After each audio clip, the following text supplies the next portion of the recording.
Joe talks about Joe. And now, your host, Joe Slepsky. Hello, and welcome back to Joe on Joe Extreme. It's me, your host, Joe Slepsky, and we are back for an amazing, exciting episode with a very special guest, gang. I mean, it's the most extreme special guest we've had so far. It is a man who has had a hand in crafting G.I. Joe Extreme. He is Scott Reed. He's a comic book creator. He's a writer. He inked the original comic book series from Dark Horse Comics. Scott Reed, welcome to Joe on Joe. Thank you. Appreciate that. Yeah, very excited to have you on, Scott. So, you've been working in comic books for, since the early 90s? Was Malibu your first start? Yeah, Malibu was, that was my first professional work. They hired me on staff, so I was living in Ohio, and they relocated me to California, and I worked in the office there. And worked in the office in a office worker capacity, or as a creator? I was an inker there, so there was an art department at Malibu, and it was comprised of inkers. There were colorists.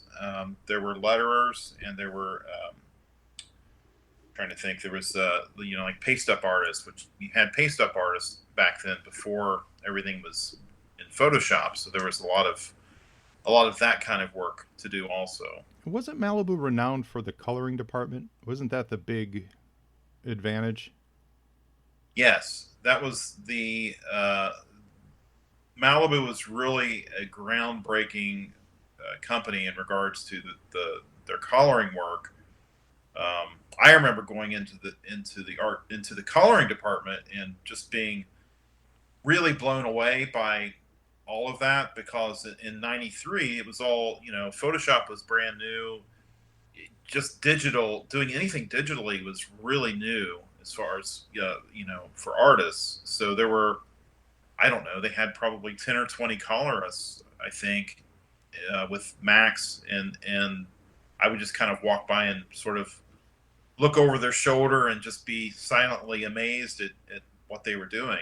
Yeah, I was in the art department inking just a bunch of stuff. Whatever they gave me, I inked. Do you remember? Do you remember what books you worked on? You work on like Prime or? Oh yeah. I worked on a lot of the Ultraverse books. I worked on the Star Trek DS9 books, Mortal Kombat, the Robotech, BattleTech stuff. I inked some of those.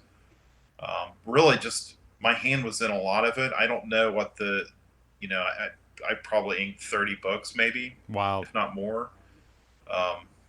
And that was just such a crazy time for comics too. Like everything was exploding. Well, yeah, I mean that's when I broke into the industry was in '93, which everything was exploding, and you had Valiant was big, and Malibu, and of course that Image was huge for sure. So there was all of these really exciting things happening. And everything was extreme. Everything had extreme after. It certainly was. And you, you're from Reedsville, Ohio. Well, that's where I was. That's where I grew up. Any relation? Are you like a founding father? Yeah. In fact, really? my ancestors founded that little town. What? And so I am somewhat of a descendant of the guy. His name was Major Reed, and he was he founded that area. That's hilarious. Yeah. You know what's so funny? Yeah. That is the one question I'm like, I have to make sure I ask Scott that question. Yeah, it's a funny thing. Do you get out of every traffic ticket you've ever gotten in Reedsville? No, it didn't mean anything. It was just this kind of, I wish that would have been nice. Yeah. So what brought you to California? Was it the job at Malibu? Yeah, they hired me. I went to Chicago Con the summer of '93, I believe it was. I was there. Before it was, now it's Wizard World. But yeah. back then it was Chicago Con, and I showed my work to editors at Malibu. And the funny thing is, I had shown my work to a bunch of publishers that day, and I had actually forgotten that I had gone to the Malibu booth, and so I went back twice. So the second time I went back, it got in front of a couple of other editors, and I think that's what did it. So it was. I remember standing there and realizing, oh crap, I've already been here. I've already been here, and I've already talked to some of these people. Well, fortune knocks twice, I guess. Yeah, so that's how I ended up in California, and I worked there for about 2 years. I love it. And yeah, and so G.I. Joe came out. Now, you worked on the first miniseries and the first 2 issues, I think, of the second, right? Yeah, 4 issues total. And my memory of it was this was a big deal because Dark Horse had acquired the license, and I think the license had been kind of in limbo for a little while. I think it was sort of between hands, between, companies. And when Dark Horse landed it, it was a big deal. And of course, Rob Conti, the editor, sold it to me as a big deal. They were spawning a whole, fleet of toys. There was the cartoon in the works. There was all this stuff, all this merchandising. I remember they sent me the G.I. Joe Bible, which was this. It was like a phone book. It was massive, and it just was full of toy designs and character style guides and just a bunch of stuff. Do you still have that? I don't, and I wish I did, because apparently it's worth a ton of money. Oh, wow. Yeah. And were you a G.I. Joe fan growing up? Kind of. I mean, I was when I was really little. I remember the big 12-inch G.I. Joe dolls, the action figures or whatever you call them. They had actual clothing, and I remember that stuff kind of vaguely. I was really young when that was still sort of around. But I think by the time the 80s version of G.I. Joe was out, I kind of was not into it. I think I was 14 or 15 or something, and it just didn't really connect with me at the time. I was really immersed in comics and all the other stuff. So were you at Malibu when you got the call? But you were working on Godzilla already first for Dark Horse, right? Yeah, I left Malibu. I went freelance and went to Dark Horse, and it was during that project that I was offered the G.I. Joe gig. What Godzilla project was that? Was that the Art Adams one? Yes, it was. Art Adams did the covers, right? And I was the inker for, I think, 3 issues of that. And how did you find working at Dark Horse compared to working at Malibu? Well, it was different because it was freelance. So I wasn't going into their office. I was still in California, and I was started working on that. Actually, I had moved back to Ohio when I started on that book. And so it was it was kind of a different thing. Oh, yeah. So yeah, your coworkers are yourself. Yeah. Right. That's awesome. Well, I've got your books in front of me, listeners. I haven't done them in a while, but I am going to be starting back up Joe on Joe Illustrated, and we're going to be covering this stuff. So we are going to be doing page by page breakdowns, but I've got them in front of me, and I enjoy your work, sir. You've got a nice line. You've got a nice, very classic comic book line. Your blacks they're not too overpowering, and they complement the work very nicely. Thank you. You're very welcome. The one thing that stood out for me reading the G.I. Joe comic book miniseries from back in the day, these amazing covers. So, Frank Miller, Walter Simonson, your pal from Malibu, Norm Brayfold, rest in peace, who I adored his work. Who's this last one? This last cover is... I don't remember who there was one that Frank Terran. Frank Terran. And then with Jerry Bingham on the backups, these are really strong people. Do you recall The second series, so we look at it now and it looks like, oh, they did 2 4-issue miniseries. But if you read the second series, which I know you were off it by then, Yeah. it actually was supposed to be an ongoing series that they capped it at 4. Did you, even though you were off it, like, did you hear, did they cancel it because the toys were not selling and they were canceling it, or the comic itself wasn't popular, or do you have any insight into why? Because it ends on a real big cliffhanger. From what I remember, that was around the time that the whole industry was starting to really suffer. Mm-hmm. There was a lot of problems with the speculator market, so there were books that were not selling from nobody was selling books at that time. So there was a big crash in the industry, and I think it started around that same time that G.I. Joe was being published, where the whole speculator market, meaning people who were coming into comic shops and just buying up, 10 copies of the foil covered Iron Man, Mm-hmm. and because they thought it was going to Pay for make college, them a lot of money, and it was going to be this big collectible item.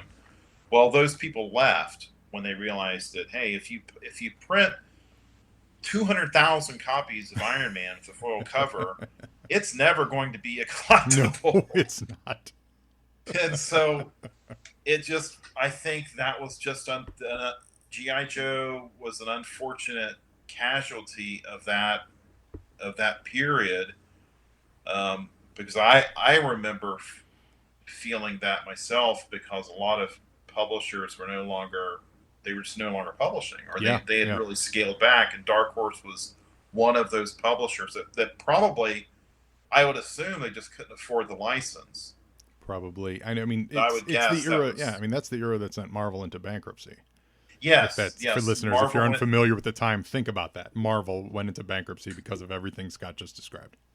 Oh yeah, there were editors at Marvel that I knew who were being laid off, and so I remember that period as being a pretty dark period for Mm-hmm. most comic creators, because suddenly there just wasn't at work. Yeah.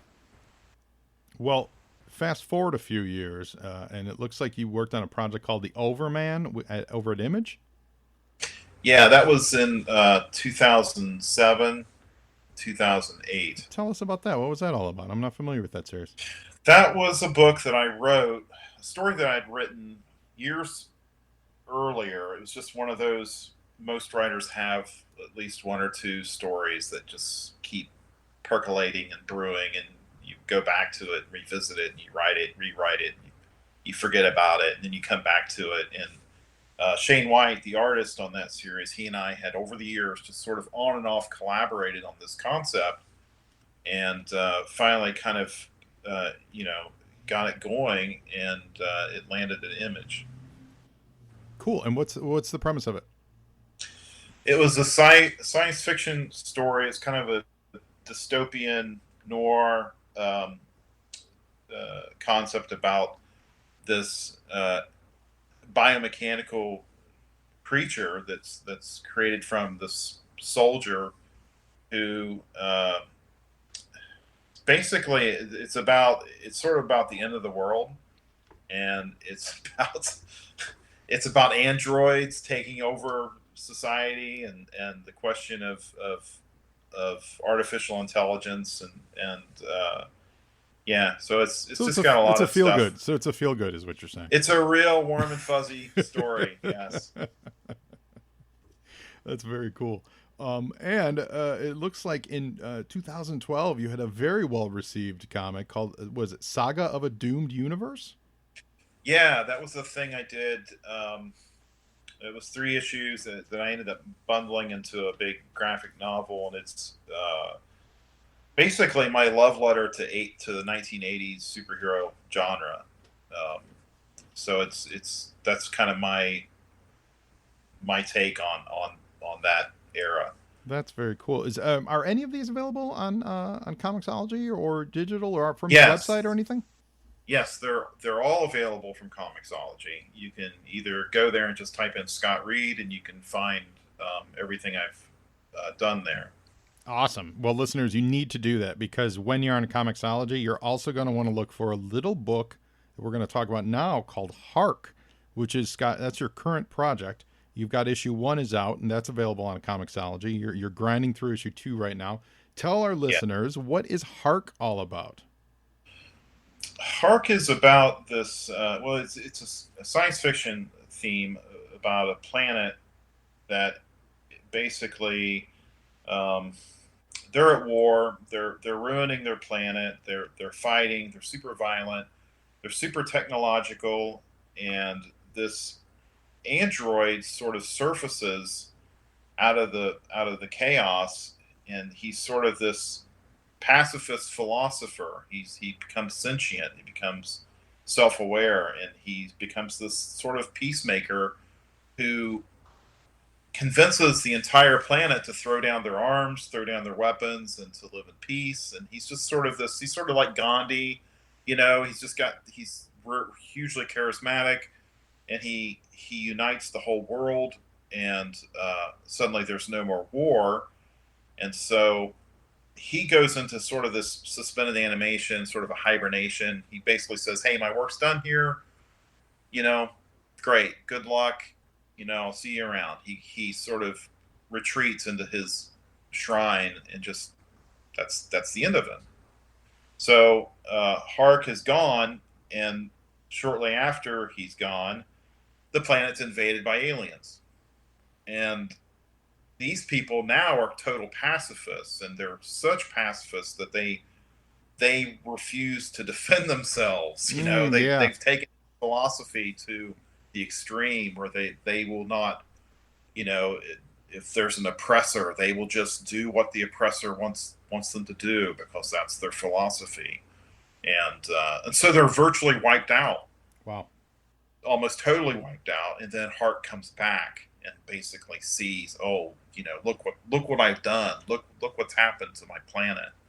And so that's sort of the premise, and it starts at that point in the story. Well, I'm looking at images of it right now online, and this is beautiful stuff, man. The colors really pop, but the details and the art are great. And you're writing, drawing, penciling, and coloring too? Yes, my eye is twitching when you just said that. You're like, I have work to do. I don't need to be talking to you. No, it's a lot. It's gorgeous though. This cover, Thank you. I think it's the cover. I think it's your number 1 cover with the giant like stone monolith and all purple. Yeah. That's a beautiful shot, man. Thanks. And I'm assuming that monolith guy, that's the Hark guy that. Yeah, that's a representation of Hark. That's one of the many shrines that was constructed for him, and then of course in the cover it's depicted as overgrown and in ruins. Well, that's really cool, listeners. Check that out. Also, you've done work over at Marvel. You worked on the Enigma Force miniseries. I think that was part of was it one of the Hulk crossovers? You brought back the Micronauts. Yeah, it was part of the whole Realm of Kings story arc right. at Marvel, and I was working on Son of Hulk, which was one of their tie-in books, and I was writing there for about a year, I guess. Yeah, well, I just love that you bring Micronauts back. So that was fun. Were you an old school Micronauts fan? Well, again, I wasn't. Not even the comic. I don't know. I don't think I've ever met anyone who's a fan of the Micronauts toys, but most guys our age are like, oh yeah, that comic, Mike Golden, yeah. No, I really wasn't. I knew about it, of course, and I do remember the toys as a kid, and I knew about the comic, but I never really. It just seemed kind of impenetrable, the whole thing. Yeah. And so when I was hired to write it, to bring those characters back, then of course I went and bought all 30 issues or however many there were originally from Marvel, and plowed through those, and just really kind of had to dive into it and figure out what is this thing all about. Well, I know I read the Son of Hulk one shot and I enjoyed it. I can't recall if I've read the Enigma Force one, but I think I have. I got a lot of comics rattling around in my brain, but I do recall reading the Son of Hulk one. I liked I liked all the Scar stuff, and all the Son of Hulk was not about Scar, wasn't it? It was about the other son, the bad son. Well, yeah, I guess it was kind of about both of Both them. of them? Yeah.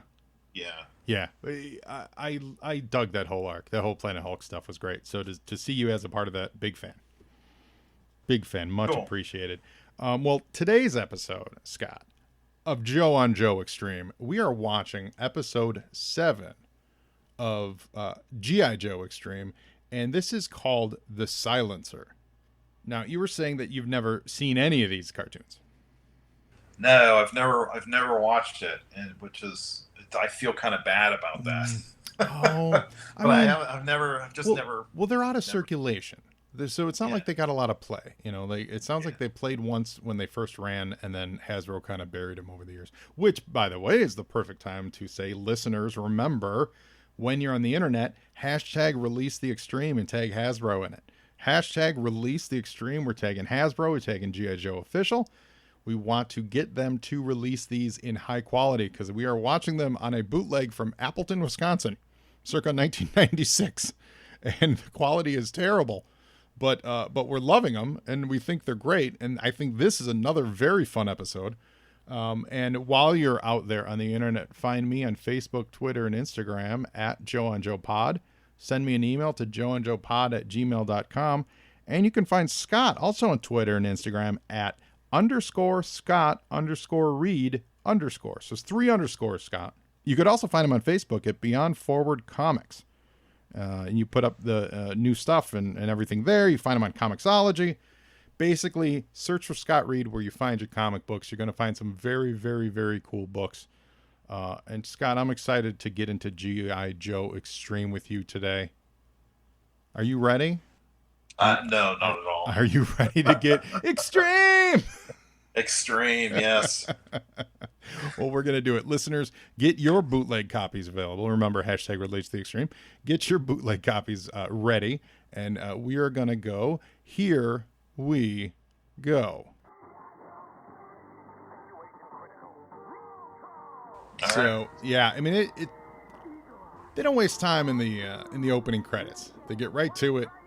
They introduce everybody. So, when you were given this assignment, were you expecting Snake Eyes and Duke and Scarlet, and were you taken by surprise that it was a whole new generation of G.I. Joes? A little bit. You know, they definitely were trying to reboot the whole thing, and there it still kind of felt like GI Joe to me. Looking at it, the characters still sort of had that same aesthetic. Yeah. I think everything was just kind of beefed up, you know, in the true 1990s fashion. Right. But yeah, it still kind of felt like GI Joe, just sort of on steroids. I think that was sort of the elevator pitch for Extreme. and I was think GI Joe on yeah. steroids, and you know they did that. And I think you're absolutely right. They totally did do that, and that is what they were. The figures were a little bigger. Everyone had a few more pouches and a few more this. So this episode's called The Silencer, everybody. And it starts out with the titular character, the Silencer. He's approaching a secret base, and he uses his laser rifle to like sound the alarm to distract them. And what he does is apparently the reason they call him the Silencer is he presses a switch on his chest, and he gets like this full body dampening field that seems to dampen all the sound, light, and everything. So he's quiet. He's covered in darkness, so you can't really see him. They do a cool thing on the cartoon where they actually mute the actual sound of the show, which works really, really well. I think that's one of the neater things that they do in this episode. And he looks like he's heading here to steal one of these. The MacGuffin of the show, you know, is this special rocket, and this or like a gun and the gun can track anybody. Basically, doesn't shoot bullets; it shoots rockets. And the scientists are demonstrating it for us. But that's what the Silencer is up to. And the one of the scientists, by the way, is Red, that was introduced a few episodes back for the G.I. Joe team. Silencer also appeared a couple episodes ago. And this moment is really cool right here, Scott. The whole soundtrack of the show just went quiet. Like they remove all the backing music. Like they make it so that it's like he's in the room with you watching it at home. Did you catch that? Yeah, that's cool. Yeah. It's really neat. And then there's some nice heavy black, some nice line work. That's the thing that we find that makes this show stand out a little bit more, is this heavy use of blacks on the show. And, really to mask probably what was like a smaller budget for animation, they went really dark with a lot of shadows, and it looks really good, and it works for this show. Yeah, it's an interesting contrast that they're trying with this. Yeah, it's almost a little bit like Sin City. They're trying to absolutely make things very stark. Absolutely. So, did you get a little thrill seeing a Frank Miller cover on a book that you worked on? That was ridiculous when that happened. I remember being very, very excited about it. Just being a huge Frank Miller fan, and then to work on a book where he was doing the art for the cover was that was a moment for sure. Cool. Now, do you recall? And you were freelancing, so you may have been a step removed from it. Did you guys get any fan mail from G.I. Joe fans at the time? Do you recall what the reaction was to this new iteration of G.I. Joe? I kind of don't, just because I sort of, as the inker, I was just kind of in my bubble. Sure. The pages would come in, and I would ink them, and I would mail them back, and then really the only feedback that I cared about was from my editor. Right, yeah.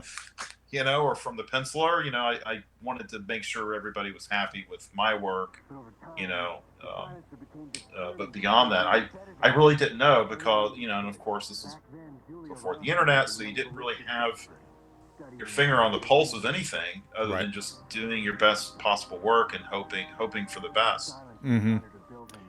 On the show, we're getting a nice flashback here. This is another one of those great episodes that they've done a lot on the show. It's the villain origin episode, and it's a very personal one. So Eagle Eye, who renamed Eagle Eye this season, turns out he went through basic training or sniper school or something like that with who is now called the Silencer.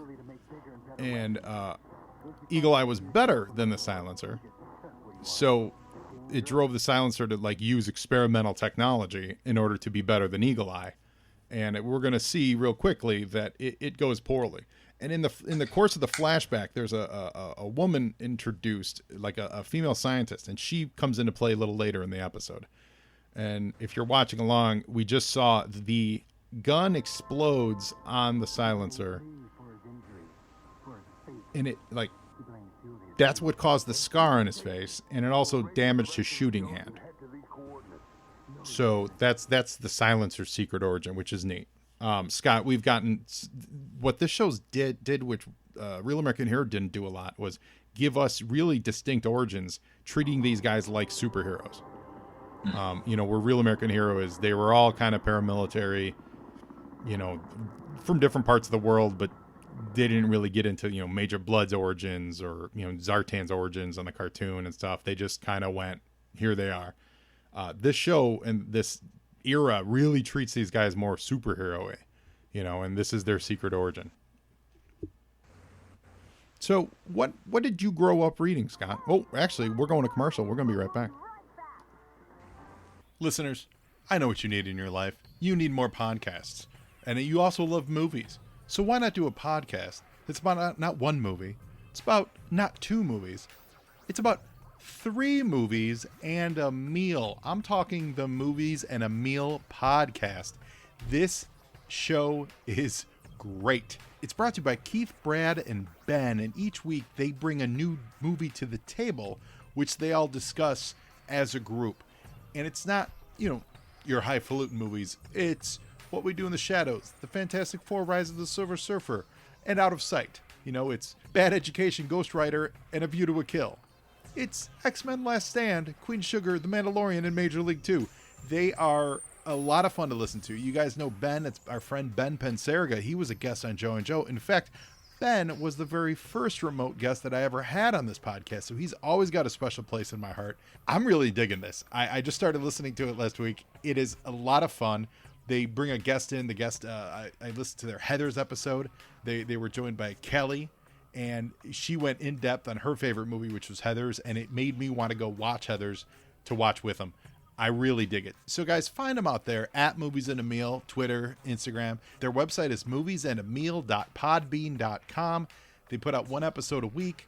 Give them a listen, guys. Support them. Let them know Joe on Joe sent you. I don't think you're going to be disappointed. It is quite entertaining. And now back to the show. So what kind of books did you grow up reading, Scott? Comics, a lot of comics. I've probably, I want to say a lot of Marvel stuff. I'm still kind of a Marvel guy, I think, but And that some would DC stuff. and that would have been that 80s Marvel goodness. Yeah, I really started getting really interested in comics probably around 82 or 83, and that was when a lot of really good things were starting to happen in comics, I think, with you had a lot of stuff like Dark Phoenix storyline at Simonson Thor. Yeah, the Crisis on Infinite Earth, Secret Wars. To me, it feels like that was a real golden age to get into comics, just because it was a real sea change, I think, in the way books were being written and drawn and published, and so yeah, all that stuff, early 80s, mid 80s, that was really what got me excited about it, and then about trying to work in comics. Yeah. Now, when did you start drawing? Oh God, I don't know. I mean, very, very young. And at what point did you think, hey, I could really do this for real? Yeah, I think maybe, as a teenager, I started to connect it that there are people drawing the stuff, because when you're a kid, you don't really make that connection so much. That's just, they're just comics, just there, yeah. But then you start to think about the process, and I was starting to pick up books like Comics Feature that would have these interviews with people like John Byrne, and they would talk about their process, and so then I started to really kind of put 2 and 2 together. And when you were showing your stuff in '93, did you go to art school, or were you fresh out of high school, or what was that all about? No, I did go to art school. I was 22, so I'd been out of art school for about 2 years, and I was working, but I wasn't really doing what I wanted to be doing, and I was trying to break into comics, and I think it really took me probably 2 or 3 years of serious work towards that. And I would go to a lot of conventions, and I showed my work to everybody who would take a minute to look at it, and I just tried to absorb everything that they said, and so it was just this long process of just trying to get better at it, and just hoping to be in the right place at the right time. Do you have any like moments that you can remember where someone's feedback, when they were looking at your portfolio, that something clicked in your head and you just said, oh yeah, that's how I can, step my game up? I mean, nothing specific. I remember there were, John Byrne looked at my work when I was trying to break in, and he was encouraging. That's huge. Yeah, and I met Joe Sennett, who was also, of course, he was a legendary inker. Yeah, and he was very encouraging. So there were moments, there were people who I was able to show my work to, who I already idolized. So well, this will be good for any of our listeners that are artists themselves out there. Were you showing your work as a penciler, or as an inker, or as a total package? What I was trying to do was break in as an inker. I wanted to do it all. I wanted to write. I was already writing, and I wanted to pencil, and I wanted to ink, and I wanted to get to a point where I was doing all of it. But I felt at the time that the best way to break in, or maybe the easiest, would be as an inker, and then I could work my way into doing those other things, which I kind of ended up doing. Sounds like your plan worked. I like it. Yeah, kind of, but yeah, I was just really focused on inking and really getting good at it. On the show, listeners, What's happened is Eagle Eye, his plane was knocked out of the sky by the silencer, and in a like a most dangerous game kind of a scenario, that actually no, you know what this is, Scotty? This is very much like the movie The Incredibles, when Mr. Incredible got knocked down to the island and was chased around the island by Jason Lee's character. You remember? You know what I'm talking about? Oh yeah. Yeah, that's really what's happening on this show, which is fantastic. But he's I'm really getting impressed with just the style of this cartoon. It definitely has a Frank Miller vibe to it that I didn't expect to see, and it's they're really trying to grow it up a little bit. They really are. And you guys remember last time we had an Eagle Eye / ballistic episode? Well, we're going to commercial. We'll be right back. I got a nice observation when we do. Today's file card is on the G.I. Joe Sand Striker all-terrain vehicle. First released in 1995, it features a firing missile and converts from an assault tank to a hovercraft. This is a very odd-looking toy. When you look at the shell of it, it looks like a futuristic car. But when you put everything together with the tank treads and the hovercraft features, the wheels go, the front two wheels go from being normal wheels to then being hovercraft. Both the wheels and the treads flip up underneath it. Picture a futuristic green Mach 5 with two front wheels and tank treads in the back. Then those treads and the wheels flip underneath the car, and the back treads become wings. That's what you're talking about with the Sand Splitter. And on top of it, you've got the shooting missile that a lot of these had, with the SLAM technology. So there's a lot going on here. I can't say this is a streamlined toy, but it's kind of a hybrid Transformer meet G.I. Joe toy. And that's kind of neat. I can absolutely see the appeal. It's billed as two vehicles in one, coming with ultra slam firepower. So, Sand Striker, you cool hybrid Transformer, we salute you. So, the last time we had a Ballistic Eagle Eye episode, if you guys recall, it was a James Bond adventure. So Eagle Eye they had to go to a casino and he was in a tuxedo. It was a whole thing, right, Scott? This is Indiana Jones. And I love it. They're really casting, Eagle Eye is that leading man hero. This is a funny bit. He's in quicksand, which I love. Shot. Quicksand. Yeah, he's an amazing shot. He's shooting scorpions, and he runs out of ammo, so he throws the gun at the scorpion on the doctor's neck, and it knocks the scorpion off. And then he throws a knife, and the knife knocks a stone pillar down. So he can save himself. Eagle Eye is Indiana Jones. There's nothing he can't do. That's what we're learning here. That's hilarious. So she's the doctor from the flashback story. So so there's personal stuff going all abounding in this. These are fun. These are just fun episodes.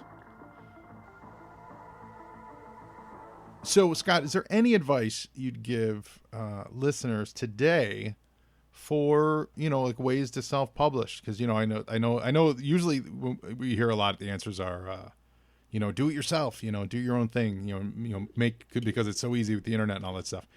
But even that, there's, barriers of entry and stuff like that. You seem like you've been doing a lot of your own creator-owned stuff. Is there any advice you can give listeners? Yeah, I don't know about barrier of entry. It just, especially now, it's really, I don't want to say it's a level playing field exactly, but you can publish your work anywhere, and there's so many outlets to do that now, between Patreon or just building your own website, creating a webcomic, or just publishing it. There's print on demand, which makes printing cheaper and more accessible and affordable for independent creators. Speaking of Patreon, we should mention Hark is on Patreon right now. So listeners, if you want to help Scott support his Hark book, you guys can go. What's the Patreon address we can give him, Scott? It's patreon.com/BeyondForwardComics. Awesome.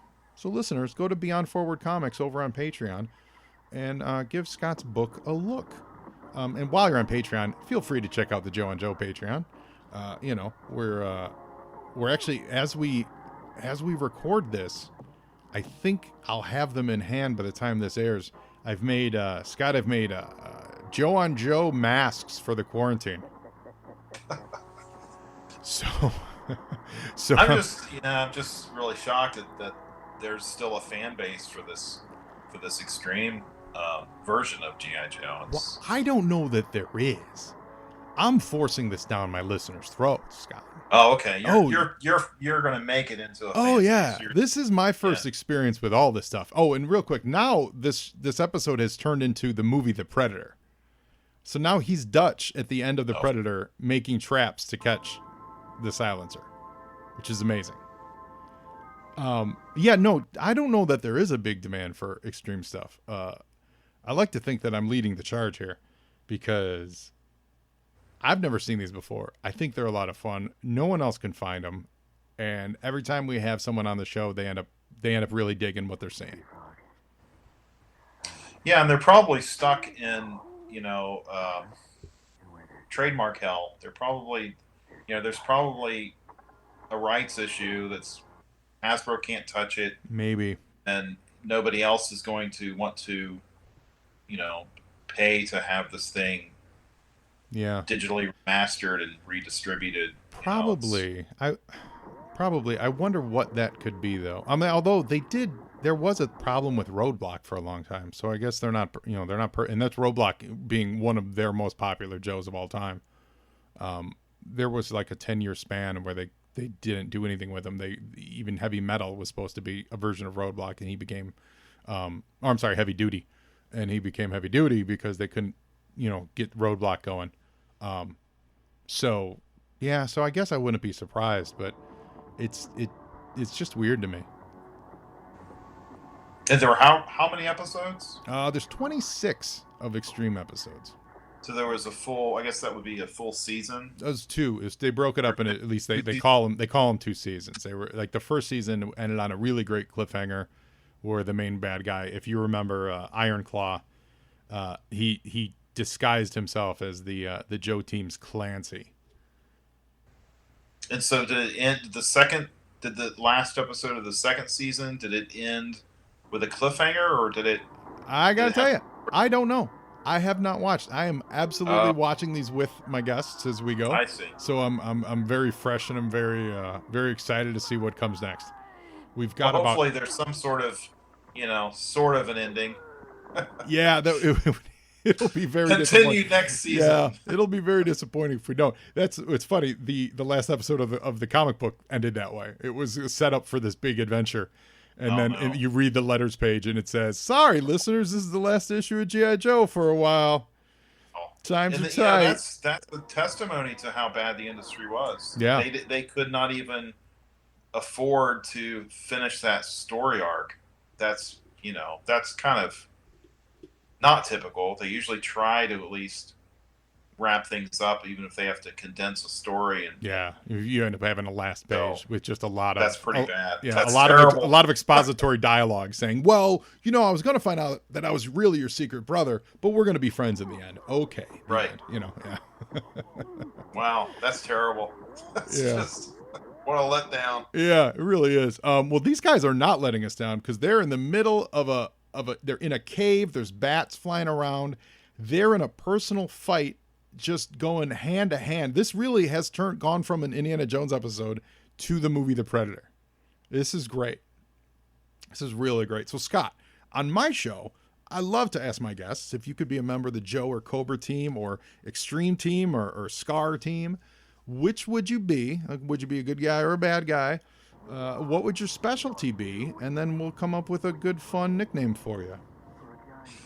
Oh man. So I don't know the characters well enough to pick which one. I think I would come up with a new character. Oh well, yeah. Oh, definitely would be a new character. Yeah, that's the thing. Yeah, no, you're not choosing. No, you're your own. You're absolutely your own. So if you yourself, So my character is a guy that can foresee the future. So he foresees the future and he knows that the series is coming to a premature end. So he gathers everybody together and he says, "All right, I know how it's going to end." And so he's the guy that will tell the ending of G.I. Joe Extreme. He saves the day. He saves the day. Can I have a name for him? Do you have an idea for what you want to call? Oh, and by the way, are you on the Joe team or the Extreme team, or are you on the Scar team, the bad guys? Oh, I'm going to be on the good guy. Okay, so you're on Extreme too. It's Extreme. Yeah, it's not. Yeah. Okay. I'm Extreme. Of course. Extreme. So do you have? I have a great idea for your name. Do you have an idea for your name? No, I'll leave that up to you. How about spoiler alert? Spoiler alert. That's great. Yeah. Yes. Well, spoiler alert. Welcome to the Joe on Joe Extreme team. We appreciate you having you on. Oh, this was fun. So the show wrapped. Eagle Eye escaped. What I liked about this episode is there was no real good resolution in that, like the silencer didn't learn a lesson, like he didn't see the error of his ways. Eagle Eye just rescued the scientist and they escaped, and silencer was left shooting into as they escaped. I like that a lot. Very nice. So Scott, thank you so much for being a guest on Joe and Joe. Listeners, remember, get out there, go to Comixology, look for Scott's work, Google his name. You're going to find a lot more than just Hark, but look for Hark, look for Saga of a Doomed Universe. That sounds really fascinating. I really want to read that. I love 80s Marvel, 80s DC stuff. It's a big passion of mine, so I'm definitely going to look for that. And most of all, get out there and find these the Dark Horse G.I. Joe series. I think you'll be pleasantly surprised. They introduce some new characters in it. That they also give a lot of backstory on Iron Claw himself, which wasn't in the show, and actually that season 2 kind of picked up on stuff they introduced in the comic book. I don't know if chicken or the egg there, but it's neat. It's a really neat book to read, and we will be doing a Joe and Joe Illustrated about that, listeners. So Scott, or should I say, spoiler alert, thank you. That's right. Thank you so much for being a guest on Joe and Joe today. You're welcome. Well, now you Joe, and Joeing is half the battle. Extreme!